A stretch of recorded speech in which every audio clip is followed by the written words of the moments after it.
할렐루야. 또 시골에 아직 이렇게 내려가지 않으시고 또 은혜를 사모하셔서 이 자리에 나오신 성도님들 모두 예수님의 이름으로 또 환영하고 축복해 드립니다. 옆에 계신 분들 함께 그래도 명절이니까 이렇게 인사하면 좋겠습니다. 은혜 풍성한 한가위 보내세요 하고 인사하겠습니다. 은혜 풍성한 한가위 보내세요. 제가 어떻게 하다 보니까 그 설교를 할 때마다 자꾸 돈 이야기가 나오는 본문을 선택을 하게 되는데요. 오늘은 돈 이야기는 좀 조금 하고 그 앞부분에 이야기를 좀 많이 할까 합니다. 디모데전서는 사도 바울이 아들이라고도 부를 만큼 정말 자기를 제자를 삼는 걸 넘어서 영적 아비로서 정말 아꼈던 디모데에게 쓴 편지입니다. 당시 디모데는 에베소 교회 바울이 개척을 하고 그 뒤로 유수한 사도 요한이라든지 이런 사람들이 목회를 한 것을 이렇게 받아서 디모데가 목회를 하고 있었는데요. 디모데가 목회하던 에베소 교회에 거짓 교사들이 등장을 하게 됩니다. 그리고 마치 광야에서 불뱀들이 나타나서 이스라엘 백성들을 물어서 수많은 백성들을 엎드려뜨렸듯이 이 잘못된 다른 교훈을 가르치는 거짓 교사들로 인해서 교회 안에 혼란과 어려움이 생기기 시작합니다. 이때 에베소 교회 사역자였던 디모데가 굉장히 많이 당황을 했을 것 같아요. 우리로 치면은 디모데가 담임 목사님 같은 에베소 교회에 심호하고 있었는데, 이때 디모데의 나이가 정확하게는 성경에 나와 있지는 않지만 아마 20대 내지는 30대 정도의 젊은 목회자였을 확률이 굉장히 높습니다. 에베소 교회는 크고 성도들이 많고 중요한 또 사도 바울이 그렇게 개척을 한 좋은 또 중요한 교회인데, 거짓 교사들이 나타나서 변론하기 시작하고 언쟁하기 시작하고 철학과 이상한 다른 교훈을 가르치기 시작하자 젊은 교역자였던 디모데가 많이 당황했던 것 같습니다. 저 같아도 정말 많이 당황스러울 것 같아요. 막 와가지고 말도 잘하고 이런 사람들, 당시의 수사학자들 특징이 굉장히 언변이 좋은 사람들이 많이 이런 거짓 교사들을 했기 때문에 젊은 디모데가 당황하고 있자 그 당황하는 디모데에게 당황하지 말고 어떻게 하나님의 양무리를 잘 돌보아서 교회를 목양할 수 있는지, 어떻게 맡겨주신 영혼들을 잃어버리지 않고 교회 공동체를 잘 이끌어 나갈 수 있는지 목회하는 우리로 치면 목회 전략 같은 거죠. 목양하는 방법, 목회하는 방법을 적어준 게 목회 서신 디모데 전서입니다. 이런 어려운 소식을 들은 사도 바울은 디모데 전서를 통해서 거짓 교사들의 가르침 반박하고 디모데에게 어떻게 목회해야 되는지 가르쳐 줍니다. 디모데의 삶에 나타난 이런 거짓 교사들처럼 오늘 우리의 삶 가운데도 여러 가지 크고 작은 어려움들이 닥쳐오게 됩니다. 이번 아마 추석 명절에도 그런 어려움들이 있을 수도 있고 이거보다 좀 더 큰 어려움들이 있을 수도 있는데요. 그럴 때마다 디모데에게 사도 바울이 있었던 것처럼 그런 생각을 한번 해봅니다. 나에게도 누군가 이렇게 조언해 주는 사람이 있다면 얼마나 좋을까.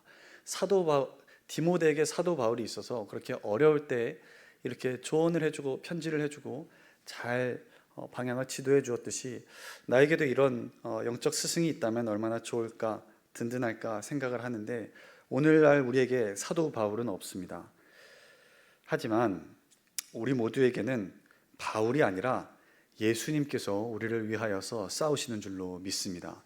우리에게 지혜를 주시고 힘을 주시는 분은 사도 바울을 넘어서서 예수님께서 우리를 위하여 친히 간구하시고 필요한 힘과 은혜를 그때마다 공급하시는 줄로 믿습니다. 오늘 3절 말씀에 보니까 누구든지 다른 교훈을 하며, 다른 교훈을 하는 거짓 교사들이 나오는데요. 다른 교훈이란 어떤 교훈을 말하는 걸까요? 디모데전서 1장 3절에도 다른 교훈을, 어떤 사람들이 와서 다른 교훈 자꾸 가르치는데 자꾸 다른 교훈 가르치지 말라고 내가 너를 에베소 교회에 남겨놨다라고 이야기하는데, 이 다른 교훈이 뭔지 잠시 살펴보면 좋겠습니다. 다른 교훈의 반대말을 한번 생각해 보면 좋겠는데요. 다른 교훈의 반대말은 뭘까요? 다른 교훈의 반대말은 참고로 저도 그 자리에 있으면 절대 대답 안 할 것 같습니다.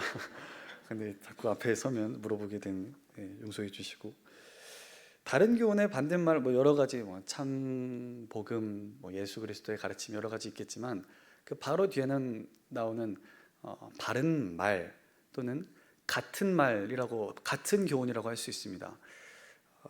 바로 뒤에 무슨 말이 나오냐면 3절 말씀에 바른 말 곧 우리 주 예수 그리스도의 말씀과 경건에 관한 교훈이 나오는데요.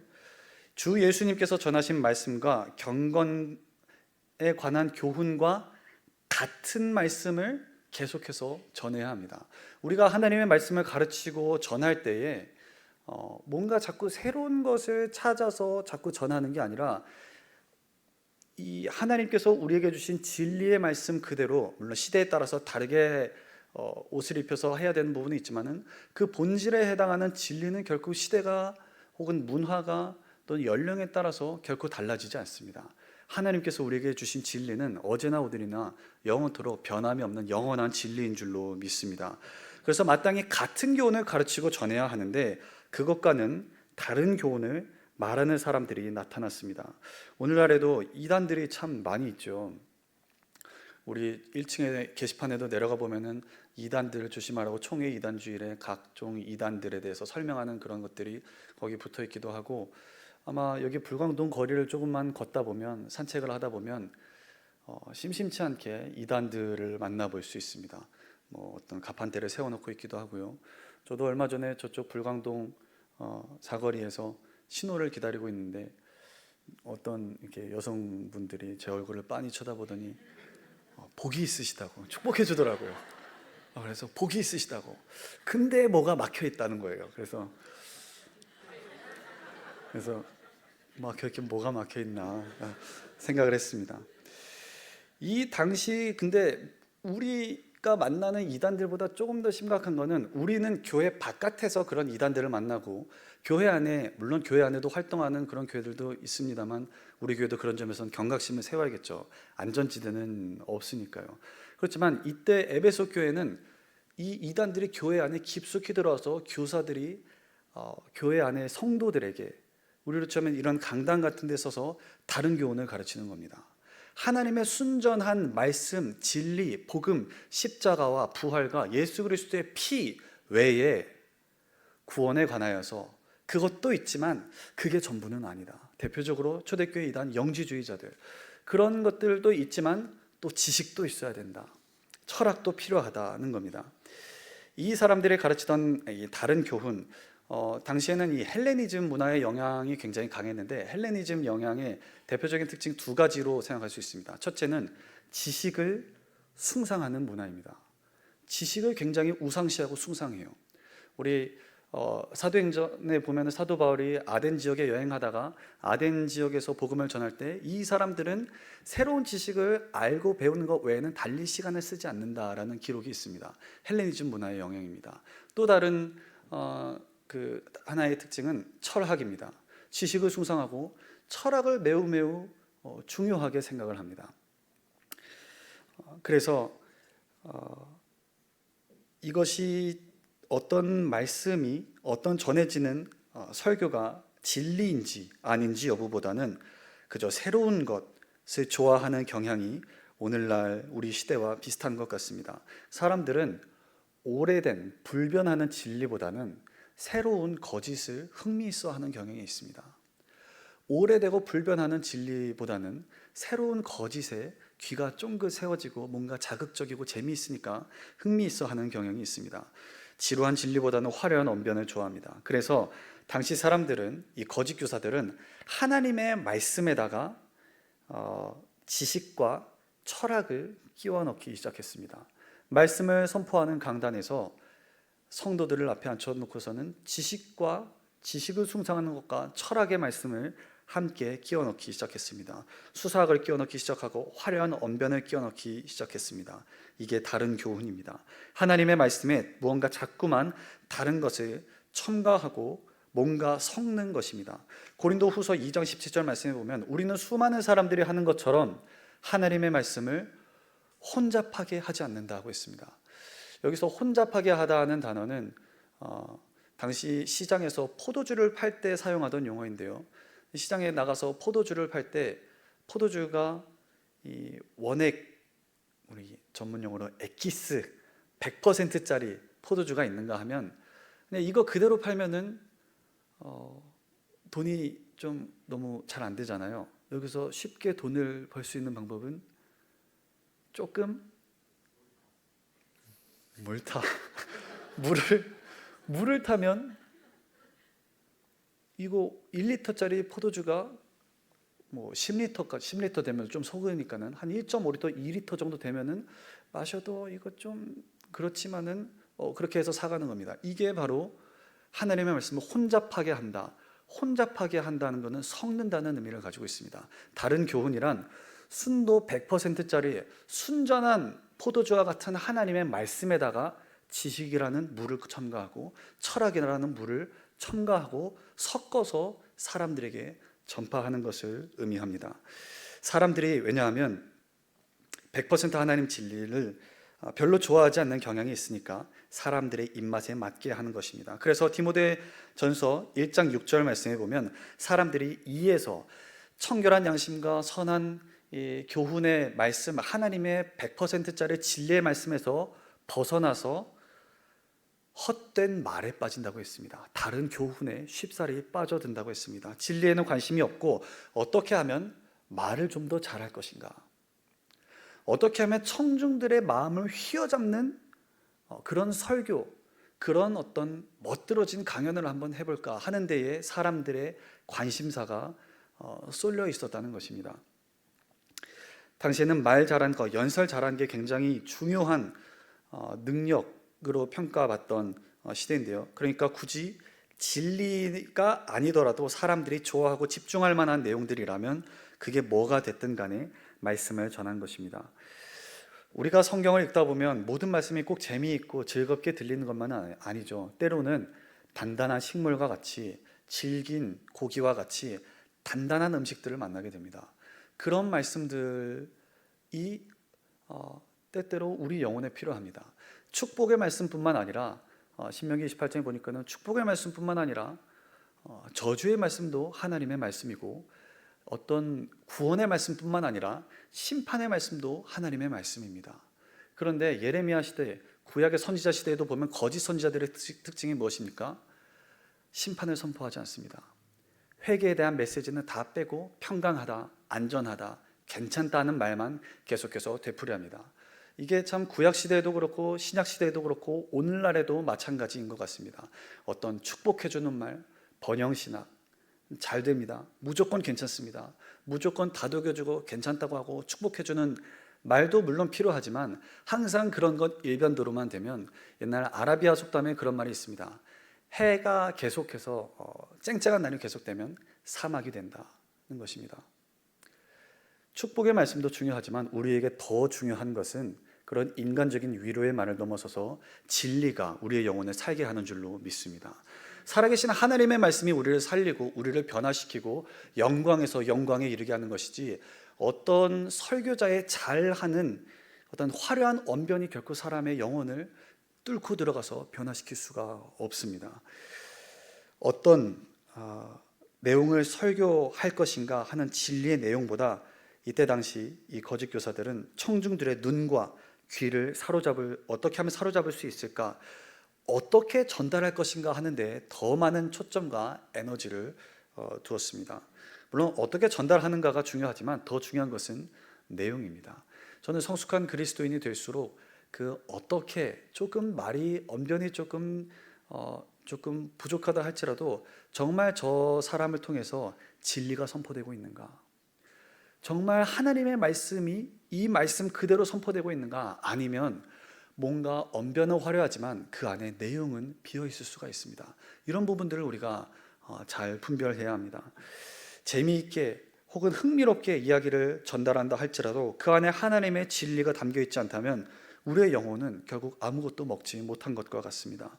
다른 교훈의 말씀을 자꾸만 먹게 된다면 어떻게 될까요? 아까 포도주에 물 타는 이야기를 했었는데 포도주에 물을 섞으면 어떻게 되죠? 밍밍하게 되겠죠. 우리 추석이니까는 식혜나 동동주가 아니라 그 수정과에다가 물을 이렇게 많이 타서 마시면은 갑자기 동동주가 왜 나왔는지 모르겠습니다. 물을 타서 마시게 되면 맛이 밍밍하게 될 텐데, 그거는 사실 뭐 아무리 해봤자 그냥 맛 밍밍하니까는 입맛 좀 버리고 에이 맛이 없네 하고 버리면 그만이지만, 좀 잔인한 이야기 설명을 하기 위해서 하겠습니다. 거기다 락스를 조금 섞는다면 어떻게 될까요? 사람이 먹는 음식에다가 많이 타면 한 번에 알게 되겠지만은 살짝 가미해서 먹는다면 뭐 몇 번 먹는 정도로는 건강에 좀 배탈 날 수도 있겠지만은, 그거를 계속 먹게 된다면 어떻게 될까요? 병들겠죠. 병들고 제대로 일할 수 없을 것입니다. 한두 번 마실 때는 건강에 큰 징후가 없겠지만, 그런 거 마시고 또 마시고 계속 마시게 되면 온몸이 병들게 됩니다. 마찬가지로 하나님 말씀에 이것저것 첨가한 다른 교훈, 다른 복음, 그래서 사도 바울은 갈라디아서에서 이런 다른 복음 전하는 자, 가르치는 사람은 굉장히 강한 어조로 이야기합니다. 저주를 받을지어다. 하나님 말씀 외에 다른 복음을 전한다면 하늘로부터 온 천사라 할지라도 소용없어. 천사라 해도 저주받는다. 자꾸만 그런 말씀을 듣게 되면 그 결과로 4절 말씀에 이로써 투기와 분쟁과 비방과 악한 생각이 나타나게 됩니다. 투기, 분쟁, 비방과 악한 생각이 자꾸만 다른 교훈을 듣게 된다면 교회 안에 그런 일들이, 역사들이 자꾸만 많아지게 된다는 것입니다. 이로써라고 했습니다. 건강에 대한 명언 중에서 내가 먹는 그것이 곧 나다라는 말이 있죠. 내가 먹는 게, 건강한 음식을 자꾸만 섭취하면 내 몸도 건강하게 되지만 불량식품 좋아하고 라면 좋아하고 튀긴 음식 좋아하고 치킨 좋아하고 피자 좋아하고 야식 좋아하고 우리가 좋아하는 것들이 다 나오게 됩니다. 그렇게 자꾸만 좋아하게 되면서 건강하기를 바란다면 그렇게 될 수는 없겠죠. 그럴 수는 없습니다. 건강한 음식을 원한다면은 좀 쪄먹어야 됩니다. 물에다가 이렇게 삶아가지고 조금 맛이 없더라도 담백하게 먹고 싱겁게 먹고 조금 덜 달게, 이렇게 그런 음식을 자꾸 먹어야 합니다.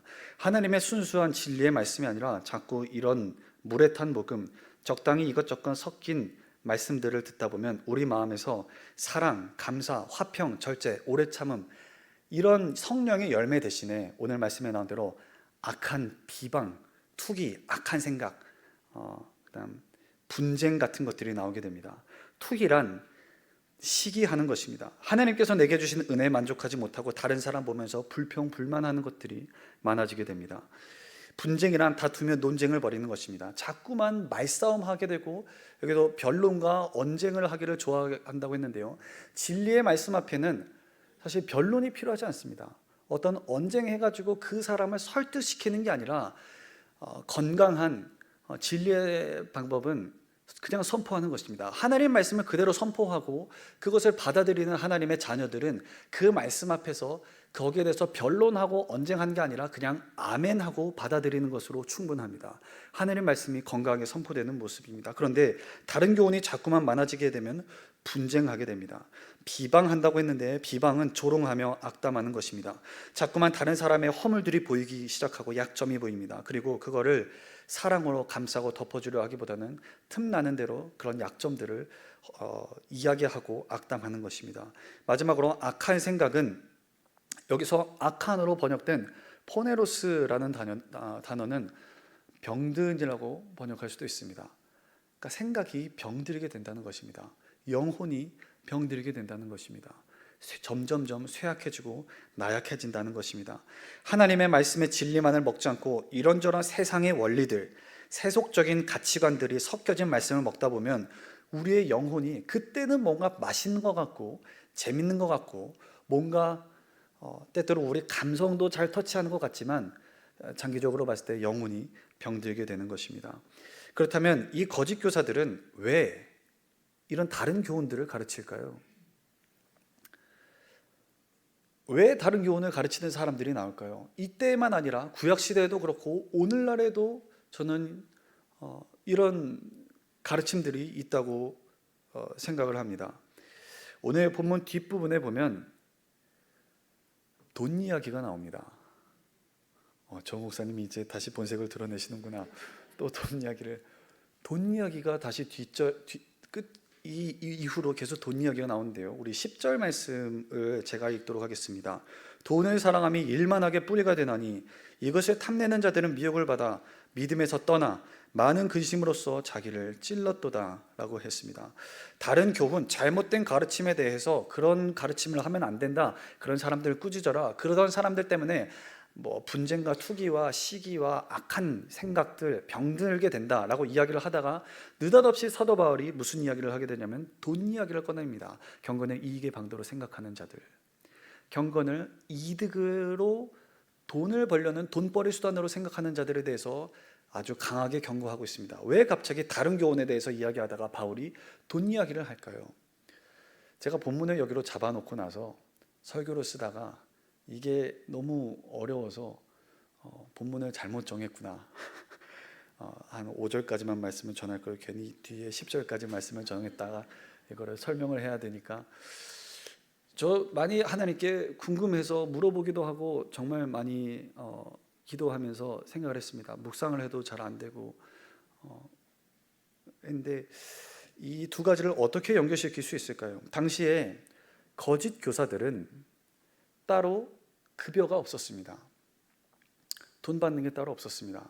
교회로부터 받는 거 따로 없습니다. 정해진 페이가 없는 사람들인데 이 사람들이 그래서 청중을 모아놓고 연설을 해서 돈을 받았는데 모이는 청중들의 숫자가 많아지면 많아질수록 당연히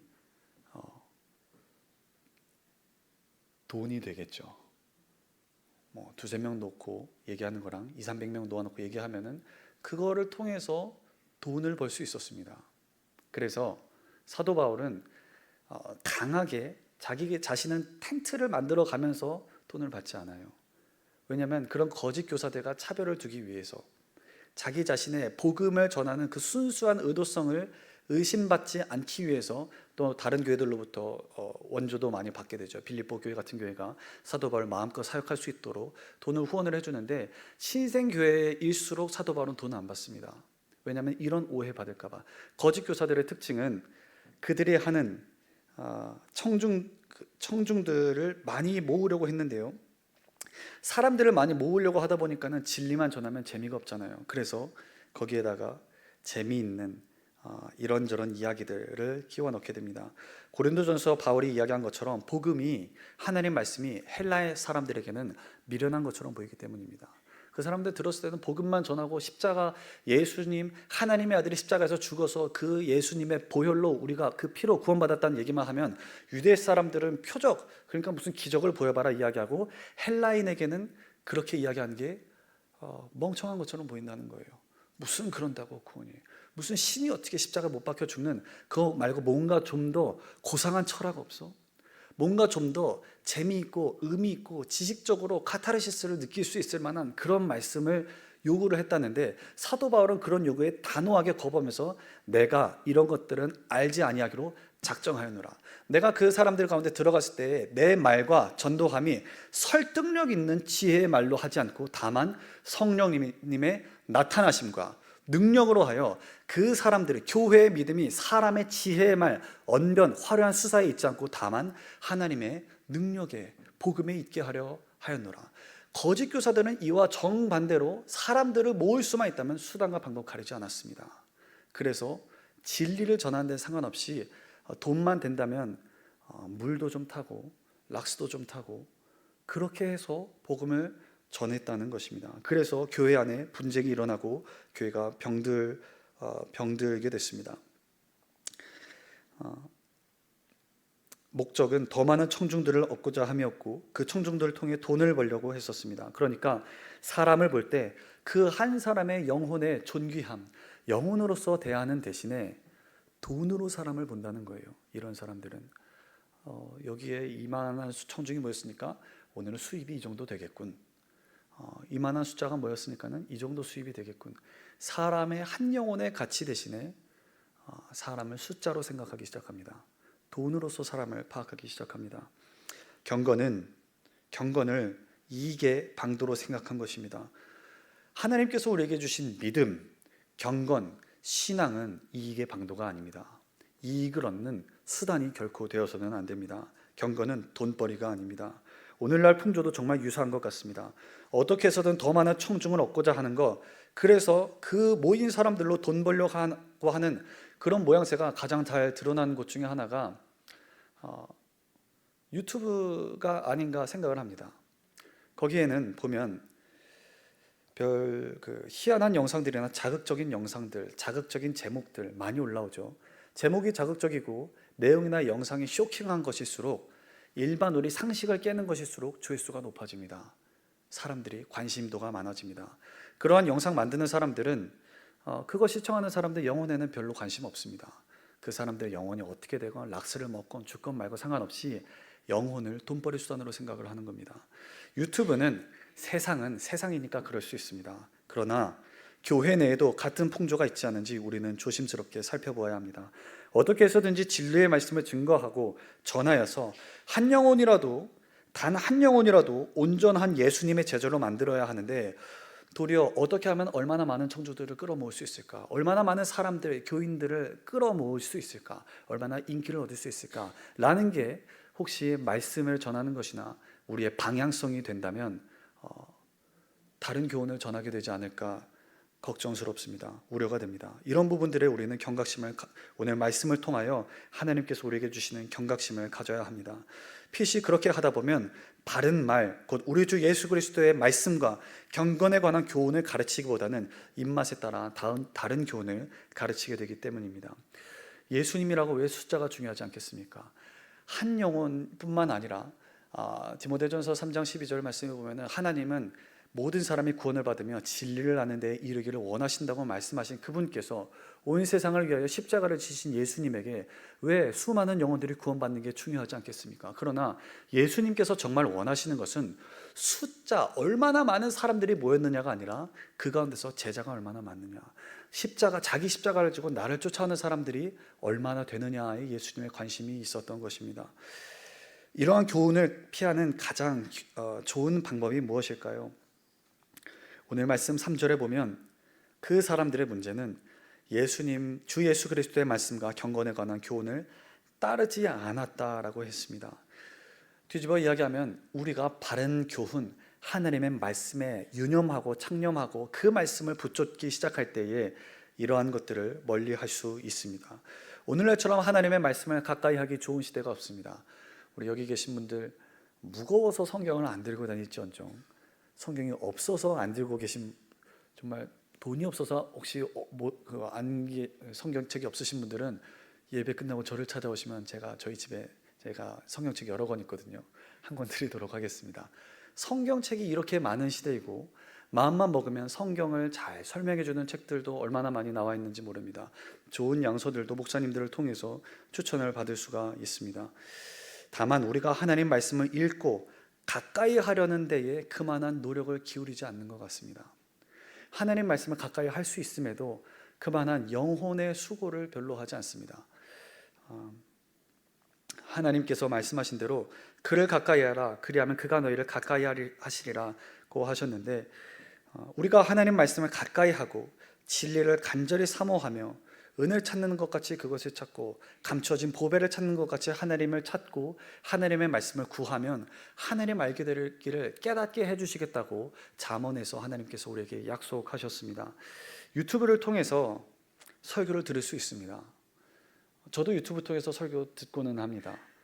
그런데 너무 많은 설교를 유튜브를 통해서 듣는 것을 조심스럽게 저는 권면해 드리고 싶지는 않습니다. 유튜브를 통해서 저도 듣고 있습니다. 그렇지만 너무 많이 듣는 것, 거기에 너무 많은 시간을 들이고 이런저런 설교들을 들으면서 너무 많이 떠돌아다니다 보면 한 번씩 저도 유튜브 설교를 듣지만 그 중에서는 이게 정말 하나님의 말씀인가? 정말 이 말씀으로부터 진리가 정말 선포되는 것인가? 의심스러운 설교들도 간혹 만나게 됩니다. 그러면 어떻게 김진명 목사 설교만 들으라는 것일까요? 당연히 그런 것은 아닙니다. 당연히 저도 경각심을 가지고 준비를 하겠지만 설교를 듣는 것을 차라리 조금 줄이고서는 오히려 그 시간에 이 하나님 말씀을 펼쳐 들어서 다소 딱딱하게 느껴지고, 당연히 설교라는 것은 설교자가 그만한 묵상과 노력과 책과 주석을 봐가면서 기도해가면서 잘게 씹어가지고 혹은 요리를 해서 내놓은 것을 먹는 것이라면, 이거는 어떻게 보면 원재료 그대로입니다. 우리가 그렇기 때문에 어떤 말씀들 읽기 어렵고 읽으면은 또 졸려서 수면제로 이렇게 사용하기도 하거나 하겠지만은, 이 말씀으로 그대로 나아가서 이 성경에 때때로 이해되지 않는 말씀을 만난다면 원저자이신 성령님에게 물어보시길 바랍니다. 성령님, 이 말씀이 읽는데 이해되지 않습니다. 이 말씀이 무슨 뜻인지 내 눈을 열어서 주님의 말씀 가운데서 놀라운 것을 제가 보게 해 주십시오. 시편 119편에 나오는 시편 저자의 말처럼 덜어는 알기 어려운 것들도 있습니다. 그럴 때는 너무 억지로 읽으려 하는 게 아니라 그냥 읽고서는 믿음으로 읽고 씹어서 먹듯이, 우리가 밥의 영양분, 성분을 다 이해해서 먹는 거 아니잖아요. 씹어서 먹으면은 힘이 되고 능력이 나오는 것처럼 하나님의 말씀도 그와 같습니다. 이 말씀을 먹고 씹어서 먹고, 때때로 단단한 선지서와 같은 말씀일지라도 먹으면 우리의 영혼이 강건하게 되는 줄로 믿습니다. 우리 너무 많이 들었습니다. 이제 다른 사람의 말, 외부 소리 조금 차단하고 하나님의 말씀으로 나아가서 하나님과 홀로 독대하는 시간을 가질 수 있기를 바랍니다. 이제 내일부터 연휴잖아요. 연휴가 되면은 우리 연휴 전과 연휴 후에 약간 모습을 알아보기가 어려울 때가 간혹 있습니다. 육신의 양식으로 풍성하고 충만하게 먹는데, 때때로 음식을 준비하다가 사람들을 만나다 보면은 바쁘게 지나가면서 오히려 영혼은 파리해지는 때도 있습니다. 시간을 따로 떼어서 하나님의 말씀을 먼저 가까이 하고, 혹시나 여러분 가운데서 멀리 또 지방에 내려가지 않고 서울에 계시는 분들이라면 남는 시간을 활용해서 하나님 말씀을 독대하는 그런 은혜가 있으시기를 바랍니다.